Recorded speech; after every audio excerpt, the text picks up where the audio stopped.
There were three major spirits or gods in Israel. One was called, in Hebrew, it means the possessor or the Lord. And we call him, in Hebrew it was Baal, we call him Baal, but that means possessor. Second one is called the enchantress, and this is the goddess. The third one is called the destroyer. We touched on it. So the thing is, when we turned away from God, when America started emptying itself of God, when was that? Early 60s, we started taking God out of the, think of it. First thing is take God from the children. Now look what is coming, what's coming to the children. The warning of Jesus is once you take God out, like you take God out of the school, something else is coming into the school. You take God from the children, something else is going to come to the children. You take the truth out of the church, something else is going to come into the church. Yes, and that's part of it, and that's part of the apostasy. And so we started doing that, and that's all you need for the opening. And the first of the three is the possessor Baal. And what Baal did, this spirit did in the Bible, is that he started turning Israel away from God, started driving God out of the culture, well, we've been watching this since the 60s, started actually causing Israel to forget God, the Bible says. So literally America not only is forgetting God, but forgetting that it ever knew God. And also the interesting thing is one of the signs of the key sign of Baal is this big, massive, molten, brazen bronze bull. Now, could that ever appear in America?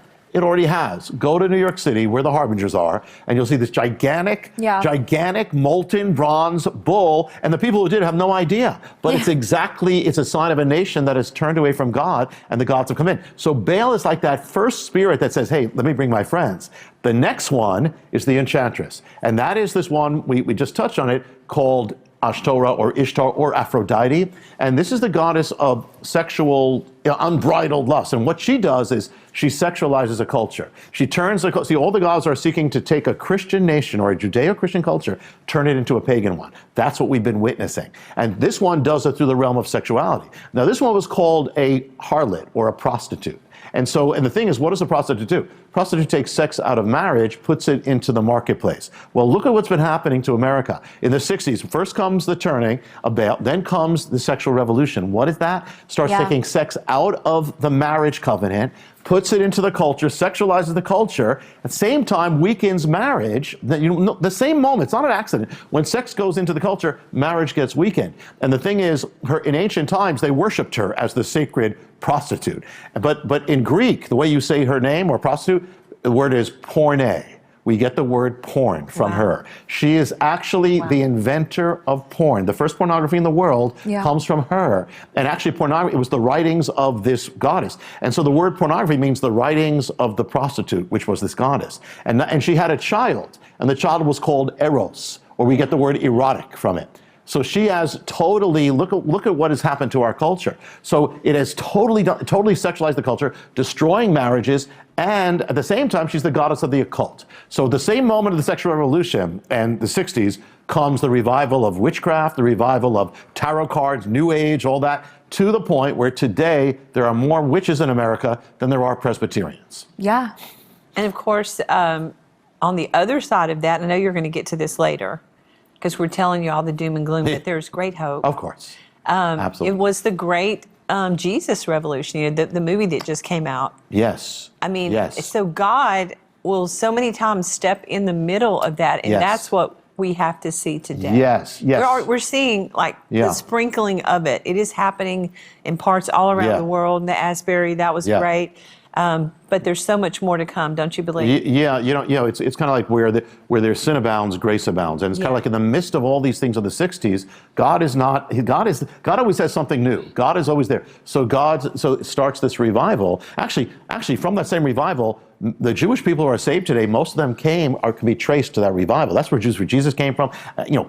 California, hippies, all that. So at the same time, God's power is always more than equal. And the thing is that, and so that is the power happening at the same time. So we're watching two things at once, and I agree with you. One is that America, on one hand, the culture is racing away from God. I mean, you said, what's next? And at the same time, God's power is so much stronger, which is the ultimate point. But we're dealing with this, and it's a spiritual thing. Yeah. One of the things I was going to say is it's so important for believers to understand this concept, and actually will help them understand the whole Bible so much more, because when you read the Old Testament, you think, growing up, I thought that they were just these weird statues and they weren't real. They were just make-believe gods that they had made up in their minds. But the truth is that they were real demonic spirits, real principalities. And then you understand the spiritual warfare that was going on in the nation of Israel. Yeah. As God would say, you are my people, dedicate yourself to me. And then different leaders, different rulers would allow idol worship to come in. I think about Solomon. I think about Ahab. Yeah. There are different leaders. I even think about, because Israel, when they were slaves in Egypt, they were raised in a pagan culture there, Yes. that when God delivers them in body, they were still bound in their mind. Yeah. And when God brings them into the wilderness, when Moses goes up to receive the law, the Ten Commandments, the first thing they do when he leaves is they actually worship a golden calf. Yeah. So this is something. Which is linked to Baal, actually. Yeah. I was wondering if that. Yeah, it is. The golden calf is linked to the bull. Always, they always turn to this calf, or in Hebrew it means bull calf. So it's a bull, it's a young bull. This is and also to understand what's happening in our world, because once you see this, it's like whoa, yeah. And we all have a sense of it if you have the Spirit. Yeah. But it's whoa, and even how modern this is like in ancient times, they worshipped. The Bible says they worshipped the works of their hands. And Paul, when he's speaking on Mars Hill, he speaks about the idols, and he uses the word in Greek techne, tech. We get the word tech or technology. And so what it's saying is if you turn away from God, not that technology, but if you turn away from God, you're going to end up serving your technology. And what's happening is we are now glued. People are bonded to it. They're glued. They're to their computers, to their iPads.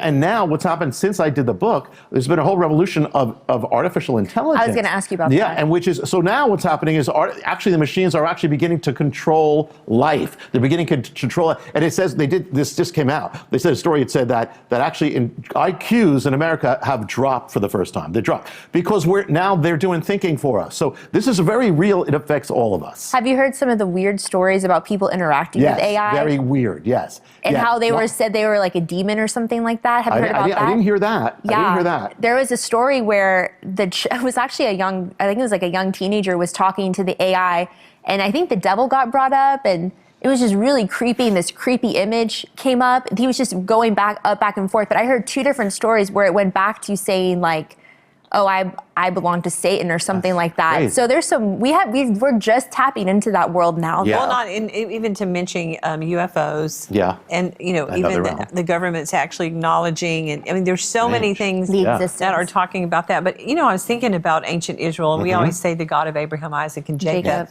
But I mean, thinking about the story even of Jacob, when they left her father's house, and she took an idol, and she was sitting on it. Now, she loved God. Yeah. So, I mean, what about Christians that have these secret little idols they're sitting on, and they don't even realize how dangerous it is? Yeah, there's nothing neutral, and there's nothing neutral at all. These are dangerous, and there are many ways of having idols. See, the issue never ends. We don't have God, we're going to have idols, whether we have an object or whether it's in our heart.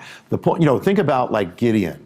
When Gideon was called to do a great thing for God, but before he couldn't do it until he first dealt with that idol, that altar in his backyard.